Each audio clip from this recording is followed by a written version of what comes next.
Assalamu alaikum, ардактуу KG Кабар каналы көрүүчүлөрү. Кутмандуу күнүңүздөр менен. Экран астындагы ушул Honda CR-V унаасы сатууга коюлуп атат. Кененирээк маалыматты экрандан алыстабай туруңуздар. Биз сиздерге толугу менен көрсөтөбүз. Бир хажайын айдаган унаа экен 2013-жылдан бери. Назар салып туруңуздар. Туугандар, ушул экран астында көрүп турган Honda CR-V үлгүсүндөгү унаа сатууга коюлуп атат. Бул туугандар мини джип. Башкача айтканда 4 дөңгөлөгү тең тартат. Мен сиздерге маалыматын кененирээк берейин. Эси жанымда, бирок өзүм эле түшүндүрүп айтып коеюн деп өзү эси да ошентип туранды. Бунун чыккан жылы 2005-жылкы, кубаттуулугу мотордун өлчөмү 2 объем, 4 ВД, 60тан кийин үзөт, аны баарыңыздар жакшы билесиздер. Дөңгөлөктөрү жайкы дөңгөлөктөрдө турат экен. Анан да бул рестайл кузовдо. Европадан келиптир, 2013-жылдан бери бир хажайын дейт.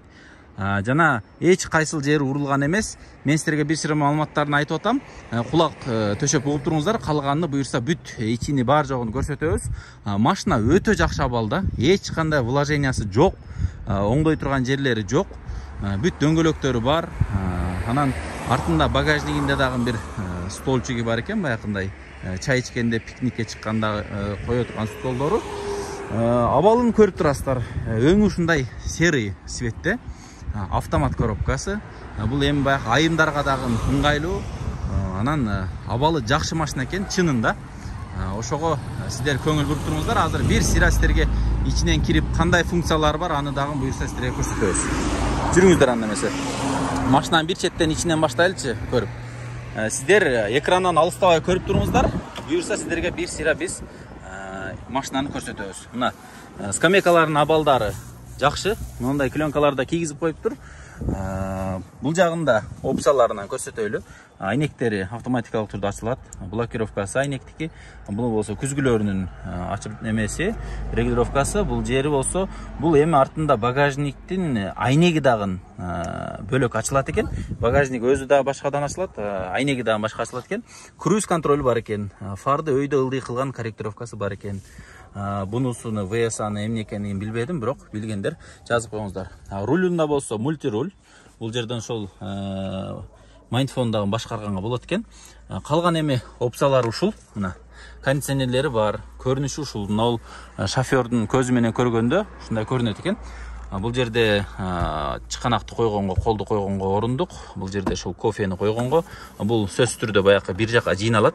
Каяга жыйналат экенин билбейм, бирок бир тарапка бул алынат эле. Мына бул алынып, ортодо боштондук орун болуп калат. Бардачоктору, мына ичи кара салондо, байкап турганыңыздарда эле. Азыр эми арткы отургучтарды көрөлү. Абалы жакшы туугандар, аябай баягындай сонун живой деп коет го, живой абалда экен. Артыңкы орундуктарындагы абалдарын бир сыйра көрсөңүздөр болот. Жакшы эзилген эмес. Машина ээсинин атында экен.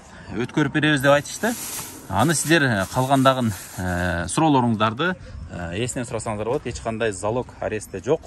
Машинанын абалы ушундай. Азыр эми сиздерге багажнигин дагы бир сыйра көрсөтөбүз. Багажнигини баса айта турган нерсе, бул багажниги эки түрлүү ачылат. Бунусун бассак азыр айнеги эле ачылат, аны деле айтып өттүк элек. Бул жерде мына көрүп турган айнек бөлөк ачылат. Караңыздар, сонунда жанакы тоого чыкканда же кандайдыр бир сейилдегенде бөлөк ачып койсо болот экен. Анан бул жагы дагы бөлөк ачылат, мына көрүп турганыңыздардай. Бул жакта эми баягы кээ-бирки тряпканы муну салганга дагы чөнтөктөрү бар. Багаж чоң, 3-чү орундук жок. Бул жерде 6-чы, 7-чи адам отурбайт, бирок жүк салганга болот. Мына болсо, бул столчиги, туугандар. Муну чыгарганда бул жерде 4 бурчтук болуп, стол болуп чыгат. Жанына стулдарды койсо, жайкысын эс алганга чыкканда аябай ыңгайлуу. Эми азыр сиздерге бир сыйра от алдырып дагы көрсөтөлү. От алдырып, моторлорун ачып бир сыйра көрсөтүп, анан буюрса баасын айтабыз. Мен моторун ачып коеюн. Туугандар, биз ичине олтурдук. Азыр от алдырып көрөлү, бисмилла деп. Эч кандай бир ошибкалар жок. 175 000 км жүргөн экен. Мына от алды. Азыр эми скоросттарын да салып көрөлү. Бул арткы, нейтралка, D 2 1. Скоросттары, салыныштары жакшы, бошоп кеткен эмес, баары жакшы.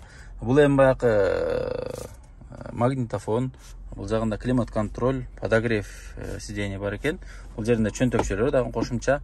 Бул жерге монитор коюп алсаңыздар да болот. Арткы камерасы жок. Бунусу болсо мына үстү. Артыдагы аябай сонун. Негизи бир чакан семьяга 5 кишиге аябай ыңгайлуу. Өтө деле чоң расход эмес. Расходу көп эмес. Бул жагында пепельница, прикуритель бар, иштейт. Негизи мындай иштебеген, оңдой турган жерлери жок деп айтышты.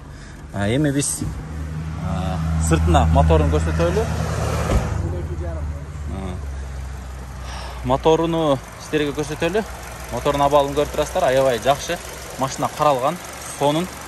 Эч кандай ашча үн жок. Мотор коробка ходовой кузовунда эч кандай эмеси жок, жасай турган жерлери жок. Элеми баасын айта турган болсок, $12,5 миң бул окончательно экен. Андан ылдый болбойт деп айтышты. Сиздер чалып ээси менен сүйлөшүп көрүңүздөр. Эч кандай алмашуу жолу жок. Болгону ошо наличкага эле сатылат экен. Саламатта туруңуздар анда туугандар.